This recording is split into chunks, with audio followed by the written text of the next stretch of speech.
इंद्रप्रस्थ में आयोजित राजसूय यज्ञ पांडवों के वैभव और युधिष्ठिर की महानता का प्रतीक था। दूर दूर से आए राजा, ऋषि और योद्धा इस भव्य समारोह में शामिल होने के लिए इकट्ठा हुए थे। यज्ञ के सबसे महत्वपूर्ण चरण तारांकन अग्र पूजा तारांकन के लिए जब भीष्म पितामह ने भगवान श्री कृष्ण का नाम प्रस्तावित किया तो पूरी सभा में एक अजीब सा सन्नाटा छा गया। अधिकांश लोग इस निर्णय से सहमत थे क्योंकि वे जानते थे कि श्री कृष्ण ही इस सम्मान के एकमात्र योग्य पात्र थे।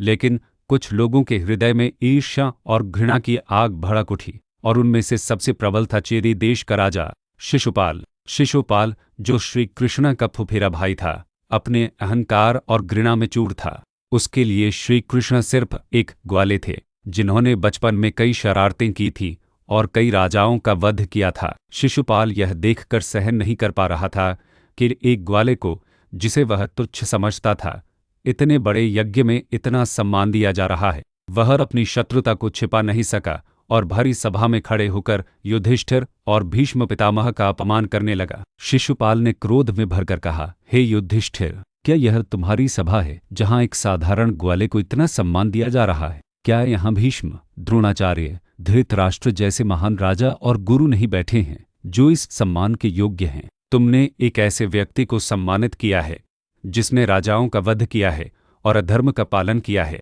शिशुपाल के इन अपमानजनक वचनों को सुनकर सभा में बैठे कई राजाओं ने उसका समर्थन किया। उन्होंने कहा कि यह उचित नहीं है कि एक ऐसे व्यक्ति को इतना सम्मान दिया जाए जिसने अपने बचपन में कई शैतानियां की हैं और राजाओं को मारा है।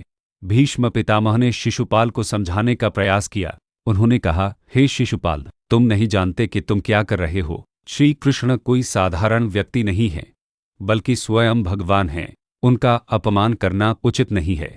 लेकिन शिशुपाल ने भीष्म पितामह की बात नहीं मानी। वह श्री कृष्ण पर अपमानजनक बातें कहने लगा। उसने कृष्ण के माता पिता का अपमान किया, उनके बचपन की लीलाओं का मजाक उड़ाया और उन्हें एक धोखेबाज कहा। श्री कृष्ण शांत होकर यह सब सुन रहे थे क्योंकि उन्होंने अपनी बुआ शिशुपाल की मां को वचन दिया था कि वह शिशुपाल के 100 अपराधों को क्षमा कर देंगे। एक एक करके शिशुपाल ने श्री कृष्ण पर अपमानजनक बातें कहना जारी रखा। उसने कृष्ण पर 100 बार अपमानजनक बातें कहीं, लेकिन कृष्ण शांत रहे। जैसे ही शिशुपाल ने 101वीं बार कृष्ण का अपमान किया तो कृष्ण का धैर्य टूट गया। उनका चेहरा क्रोध से लाल हो गया और उन्होंने तुरंत अपना तारांकन सुदर्शन चक्र तारांकन उठाया। शिशुपाल, जो अपने अहंकार में डूबा हुआ था, कृष्ण के क्रोध को देखकर डर गया, लेकिन तब तक बहुत देर हो चुकी थी। सुदर्शन चक्र बिजली की गति से शिशुपाल की ओर बढ़ा और उसका सिर काट दिया। शिशुपाल का शरीर जमीन पर गिर पड़ा और उसकी आत्मा श्री कृष्ण के शरीर में समा गई, जिससे यह सिद्ध हुआ कि वह मोक्ष को प्राप्त हुआ था। यह देखकर पूरी सभा में सन्नाटा छा गया। सभी राजा, ऋषि और गुरु इस घटना से भयभीत हो गए। शिशुपाल का वध धर्म की स्थापना और अधर्म का नाश का एक अद्भुत उदाहरण था। इस प्रकार राजसूय यज्ञ का आरंभ, जो एक भव्य और धार्मिक समारोह होना था, एक बड़े विवाद में बदल गया और शिशुपाल का वध हुआ। शिशुपाल के वध के बाद यज्ञ का कार्य आगे बढ़ा और पांडवों ने यज्ञ को सफलतापूर्वक पूरा किया।